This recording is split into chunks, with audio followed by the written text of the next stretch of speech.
Hi everyone, my name's Will. I live in London, but I thought I'd come down for a family holiday to Barcelona and see this. I didn't know or think that I'd be presenting, but happy to fill in. So I've been doing GIS since 2011, up to my 5th country so far. Half of it, though, has been in the Middle East. And this presentation is about 3 maps I made, especially when I was in Kuwait. So it's about the Kafala sponsorship system. Basically, this was introduced by colonial forces from the 1920s in the Persian or Arabian Gulf states as a way to get and control and put to work migrant workers for the pearling industry and also the emerging at the time oil industry. When they left, sort of ending in the 1970s, that system was handed over to the locals. And according to the BBC, the Bahrain Labour Minister has described it, in fact, as a slavery system. So this presentation, I guess, is about some of the consequences of that. So a YouTuber I've recently discovered who was a Vox reporter, he's fairly active in, I guess, the mapping space on YouTube, if there is such a thing. He's got 3 million subscribers. He's achieved nearly 2 million views in the past 2 days for a video about a map of where migrant workers can live and enjoy life in Doha, in Qatar. And where people, so these are the bachelor migrant workers, as it were, as opposed to people who are classified as being in families.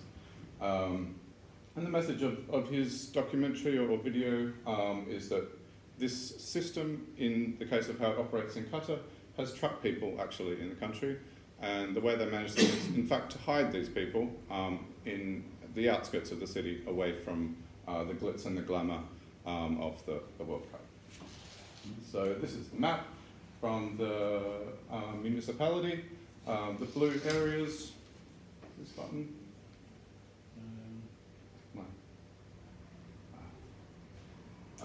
You have to point it to the... Oh, you have to point it to the computer if you're presenting from there. And the computer. But he's trying to do the pointer. Are you doing the pointer? I'm trying to do the pointer. Maybe it doesn't work. Oh, well, you can see it clearly outlined in red, in circles.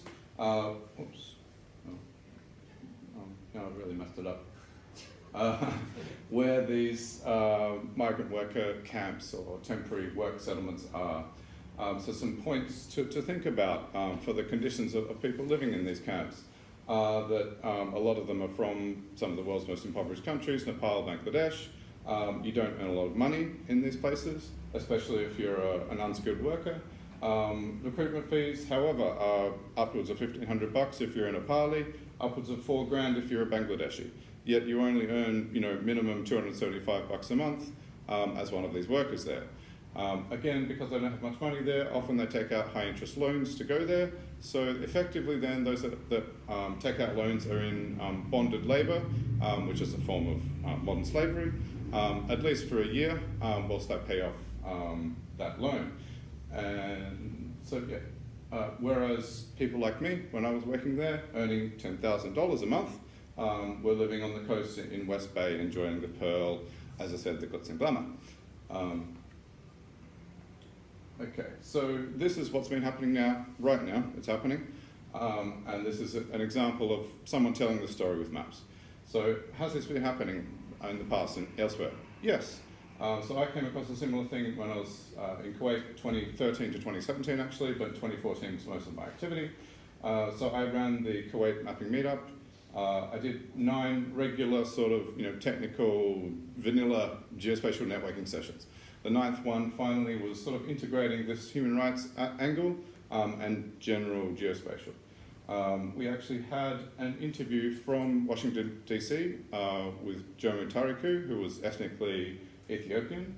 The reason was that he started the domestic worker abuse crowd map, domestic help abuse crowd map, down the bottom there, inspired by an Ethiopian domestic worker who committed suicide in Lebanon after being abused. So he then systematically mapped about 400 verified news reports by journalists, so not just hearsay on Facebook or WhatsApp or whatever, actual news reports, on crowd map of domestic worker abuse cases across the whole of the so-called Kafala States. So that was an effective and useful event. A number of people came. So, and this is actually a screenshot of his crowd map. So I was inspired to get going. We swapped over just to doing a human rights focus for the Kuwait map up.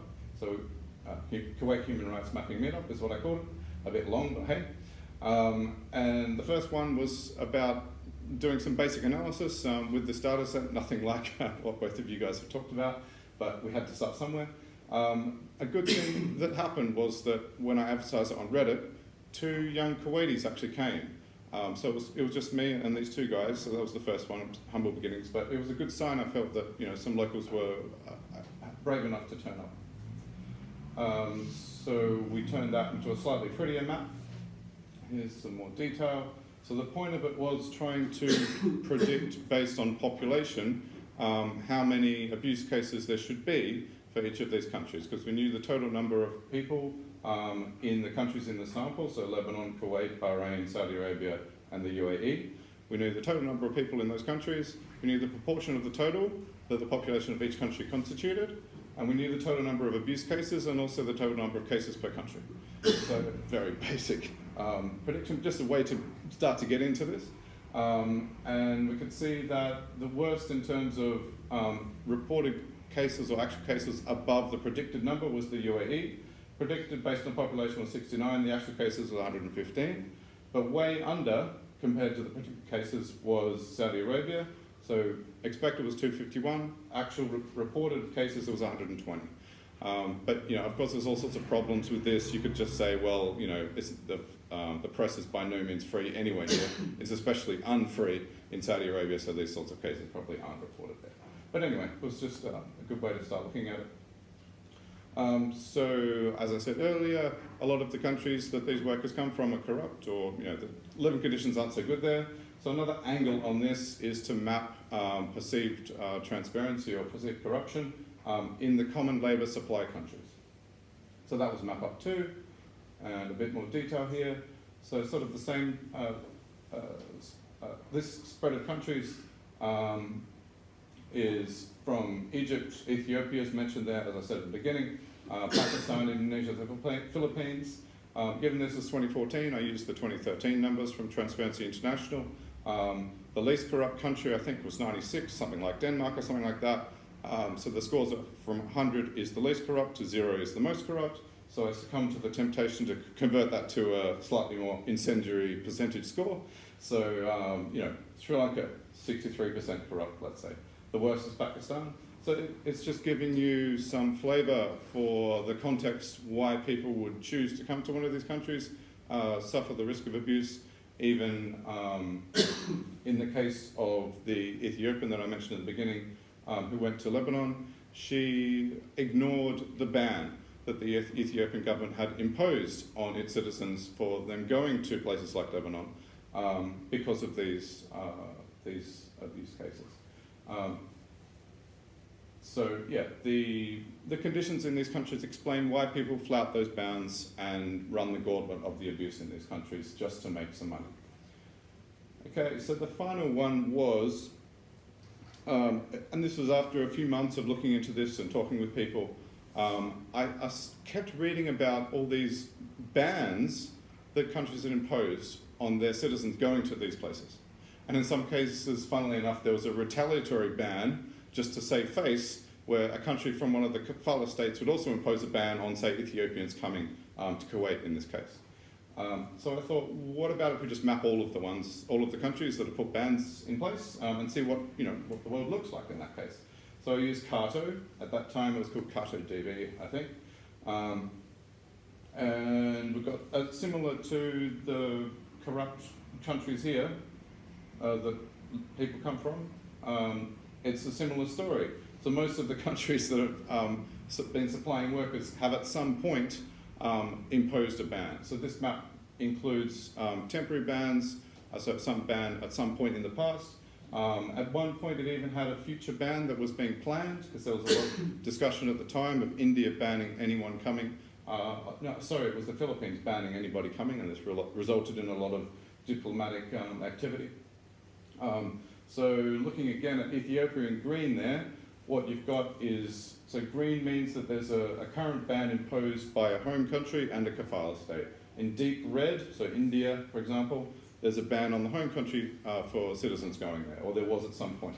And the red countries in the middle, at this point it doesn't work, is the Kafala States for context. So this hasn't been updated really since 2014, but this was my effort in that year as a white man, a privileged person earning a ridiculous amount of money compared to these people, trying to do things like feel a little bit less guilty, basically. It was awful, you know, some of the things I found out, and when you go shopping in these amazing shopping malls and you think about, you know, what the conditions are like for people whilst you're looking at Rolexes. So these were some of the things that I did. I've also got all the sources there. I was, how am I doing? I've got 3 minutes. I did propose, I'll sneak in a quick point about finance. I was proposing also to talk about finance too, but I think there's an important angle on all of this relating to investing and controlling money or looking at how the money flows. So there are a lot of very successful and well-known engineering firms that benefit from all of the projects that are going on in the Middle East. The company that I worked for example, I can't name them obviously, but the one I used to work for was Amick Foster Wheeler. They were a top 5, according to Engineering News Record, top 5 global engineering design firm. Fortune 200, whatever, you know, traded on the New York Stock Exchange. I think it is really important to think about the impact that we can make beyond just maps, looking at how we can raise awareness within the investing community. I don't know if these maps could be presented to them, could be part of the message, if it's a message worth spreading at all. But I know from my own experience that I certainly made an impact on Amick Foster Wheeler's reputation. And it wasn't so much through these maps, it was through contacting the investment analysts that cover that stock. So I wanted to mention that in parallel with these points.